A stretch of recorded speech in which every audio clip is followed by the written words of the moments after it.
و بعد رسول الله توصیه میکنه فاما الیتیم فلا تقهر.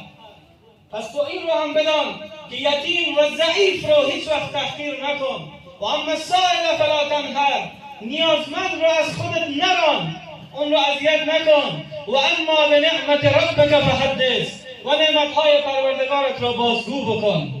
رسول الله صلی الله علیه و سلم در آخرین خطبه، در آخرین سخنرانی عمومی و پیامی که فرستادن بر تمام انسانهای جهان با واژه یا ایها الناس شروع کردند. ای مردم، رسول خدا صلی الله علیه و سلم فرمودند ای مردم، این را بدانید که وعده من با شما در دنیا نخواهد بود، یعنی من به زودی از جمع شما خواهم رفت.